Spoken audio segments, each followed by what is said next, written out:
Nabudol ka na ba? Pues hindi ka nag-iisa. Katunayan niyan lahat tayong Pilipino matagal na nabubudol. Ako nga pala si Densyo, mag-iisang taon na dito sa Korea. Andito ako dahil nabudol ko ng mga vlogger sa Korea.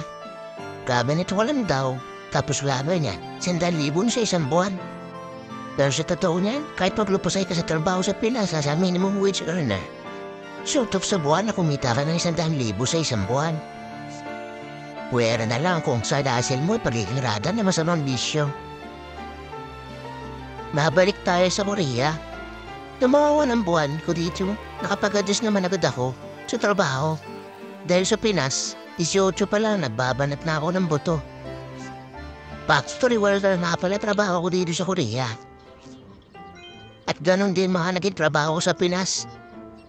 Halos nasuhit ko na lahat ng paprika na madadaanan mo sa SNEX.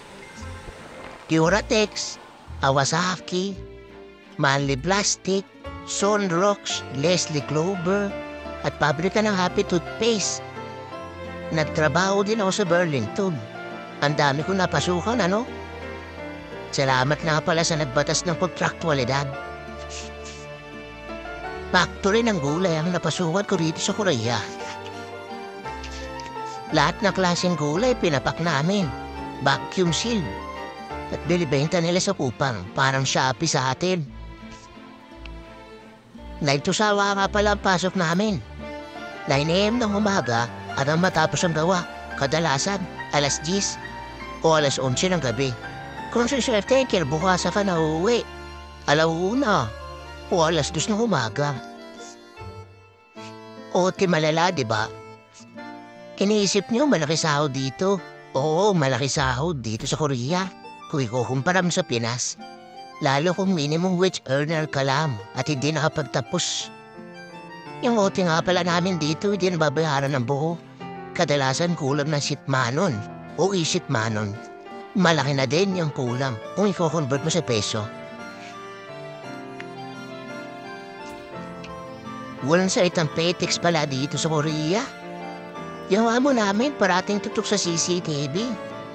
At pag nakita kang pabagal-bagal, nasasabihan ka talaga ng pali-palihi. Ihinga lang ang pahinga dito. Orasan ka pa. Dahil pagbalik mo, tambak na trabaho mo. Dahil makina ang kalaban mo. Kung tutusin, mag-aar pa tong trabaho namin. Dahil nasa bulayan kami. Ang matindi at delikado. Yung mga nasa bakalan. Hindi ka pwedeng patulog-tulog dun. Dahil sa isang hikla, pwede ka maputulan ng parte ng katawan mo. Masasabi kong nabudol ako ng mga vlogger sa Korea in a good way. Dahil dito talaga makakapag-ipon ka. Nasa sayo na lang kung paano mo gasusin yung pera. Salamat nga pala sa mga vlogger sa Korea na nagbibigay ng impormasyon tungkol sa trabaho dito. Karamihan sa kanila talagang umangat pa sa buhay. Hindi ko maya-advise na mag-Korea din kayo. Dahil tulad ng ibang OFW, sa palaran din talaga dito. Pero kung may pangarap ka, baka sakaling dito mo matupad yun. Wala pong agency na papunta dito sa Korea. Ang siste dito kailangan mong mapasa yung exam na ibibigay ng DMW.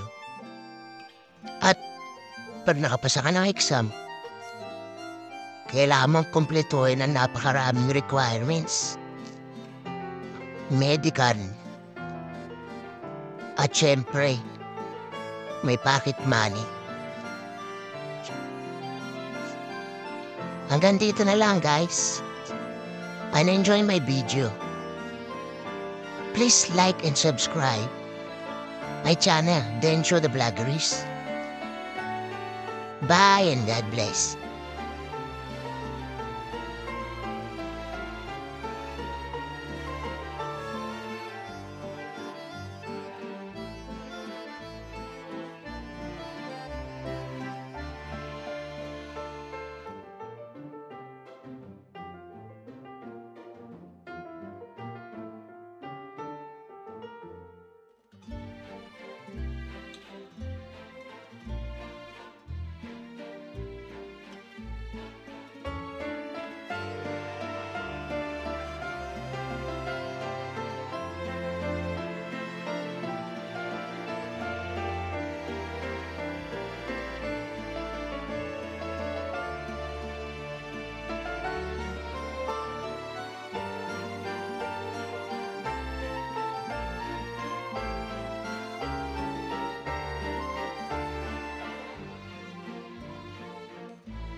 ka?